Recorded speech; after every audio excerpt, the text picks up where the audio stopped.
Selfish Giant by Oscar Wilde.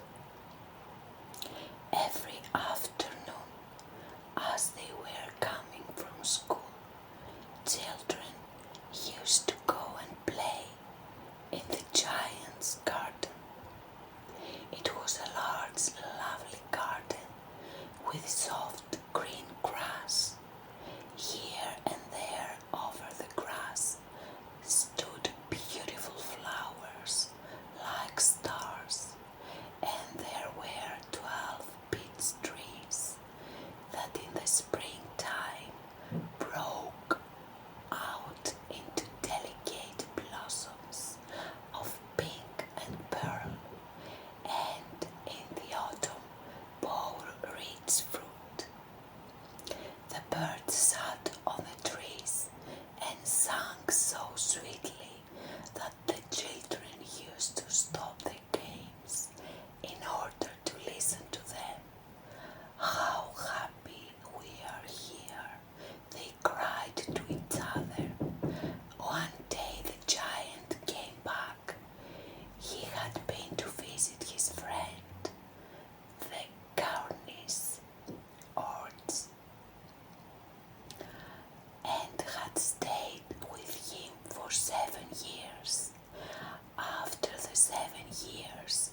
as fast as he could go. He was dressed in grey, and his breath was like ice. I cannot understand why the spring is so late in coming, said the selfish giant. As he sat at the window, he looked out at his gold-white garden. I hope there will be a change in the weather. But the spring never came, nor the summer. The autumn gave golden fruit to every garden, but to the giant's garden she gave none. He is too selfish, she said. So it was always winter there, and the north wind, and the hail, and the frost, and the snow danced about through the trees. One morning the giant was lying awake in bed when he heard some lovely music. It sounded so sweet to his ears that he thought it must be the king's musicians passing by. It was really only a little linnet singing outside his window, but it was so long since he had heard a bird sing in his garden that it seemed to him to be the most beautiful music in the world. Then the hail stopped dancing over his head, and the north wind ceased roaring, and a delicious perfume came to him through the open casement. I believe the spring has come at last, said the giant, and he jumped out of bed and looked out. What did he see? He saw a most wonderful sight.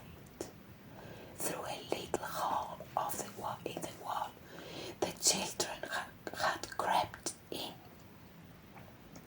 and they were sitting in the branches of the trees. In every tree that he could see there was a little child, and the trees were so glad to have the children back again that they had covered themselves with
eyes were so full of tears that he died not see the giant coming.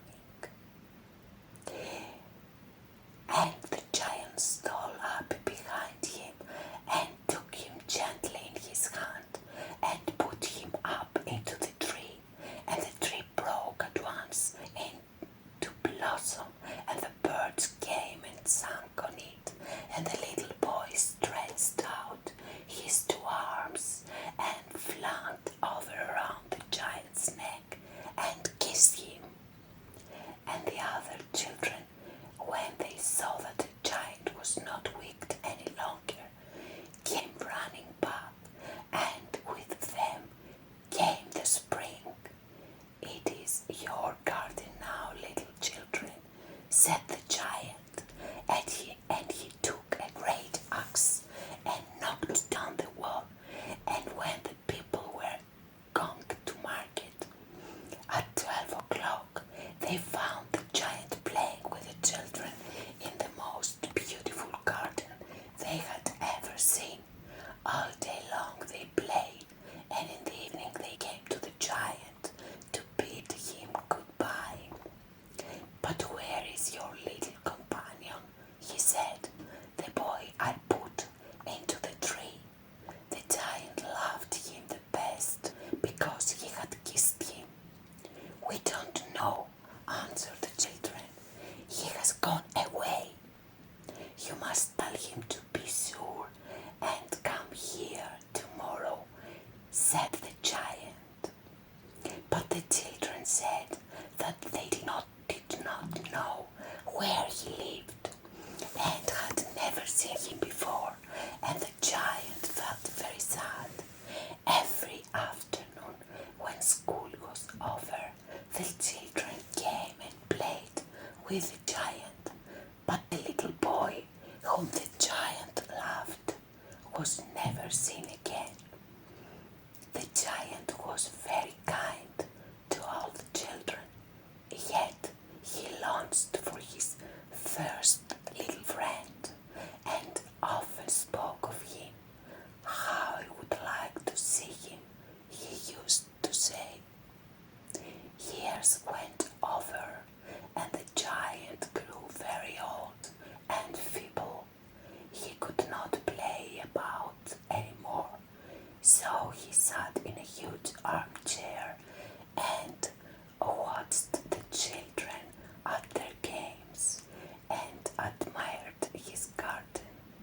"I have many beautiful flowers," he said, "but the children are the most beautiful flowers of all."